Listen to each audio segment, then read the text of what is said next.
சிறுபான்மை மாணவர்களுக்கு கல்வி உதவித்தொகை நிறுத்தப்படுவதை கண்டித்து திருநெல்வேலி மாவட்ட ஆட்சியர் அலுவலகத்தில் சிராஜ் என்பவர் புகார் அளித்தார். முன்னதாக அரசு துறைகள் உதவி செய்யவில்லை என்ற குற்றச்சாட்டுடன் பொதுமக்களிடம் யாசகம் எடுத்து உதவி செய்ய போவதாக அலுவலக வாசலில் அமர்ந்ததால் பரபரப்பு ஏற்பட்டது. அவர் கையில் எப்பதான் எம்பிக்கள் பேசுவார்கள் என்ற பேனர் வைத்திருந்தது மேலும் கவனத்தை ஈர்த்தது. இதையடுத்து அவரை காவல்துறையினர் அலுவலகத்திற்குள் அனுப்பினர். சிறுபான்மை நலத்துறை அதிகாரிகள் போதிய விழிப்புணர்வு ஏற்படுத்தாததாலும் மௌலானா ஆசாத் கல்வி உதவி மாணவர்களுக்கு பயனடையாமல் நிறுத்தப்படுவதையும் சுட்டிக்காட்டி தகுந்த நடவடிக்கை வேண்டியுள்ளதாக அவர் கோரிக்கை வைத்தார்.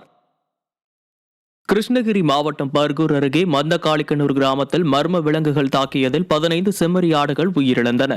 விவசாயி ராமையன் கால்நடை அவசர ஆம்புலன்ஸை அழைத்தும் மருத்துவர்கள் வராததால் ஆடுகளை காப்பாற்ற முடியவில்லை என வேதனை தெரிவித்தார். எந்த விலங்கு ஆடுகளை தாக்கியது என்பதும் இன்னும் உறுதி செய்யப்படாத நிலையில் இழப்பீடு மற்றும் பாதுகாப்பு நடவடிக்கைகளை வழங்க வேண்டும் என விவசாயிகள் கோரிக்கை விடுத்துள்ளனர்.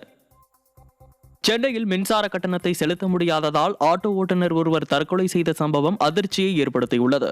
தேனாம்பேட்டை நல்லார் தெருவைச் சேர்ந்த ஆட்டோ ஓட்டுநர் விஜயகுமார் 2,10,000 ரூபாய் மின்சார கட்டணம் செலுத்த முடியாமல் மன அழுத்தத்தில் தூக்கிட்டு தற்கொலை செய்து கொண்டதாக கூறப்படுகிறது. கடந்த வாரம் அவரது வீட்டின் மின் இணைப்பு துண்டிக்கப்பட்டதுடன் அவர் மின் கட்டணத்தை செலுத்த பலமுறை முயன்றும் பணத்திற்கான ஏற்பாடு செய்ய முடியாததால் தற்கொலைக்கு முடிவெடுத்ததாக கூறப்படுகிறது.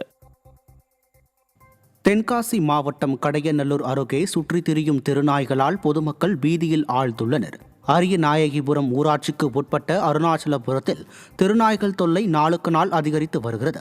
நாய்கள் தெருக்களில் செல்பவர்களை கண்டு குறைப்பதும் கூட்டமாக சேர்ந்து கொண்டு துரத்துவதும் துரத்தி கடிப்பதும் சமீப காலமாக அதிகரித்து வருகிறது. இதனால் தெருக்களில் குழந்தைகள் விளையாடுவதற்கும் முதியவர்கள் வெளியே செல்வதற்கும் அச்சமாக உள்ளதாக கூறும் கிராம மக்கள் தெருநாய்களை கட்டுப்படுத்த ஸ்டாலின் அரசு உரிய நடவடிக்கை எடுக்கவில்லை என வலியுறுத்தியுள்ளனர்.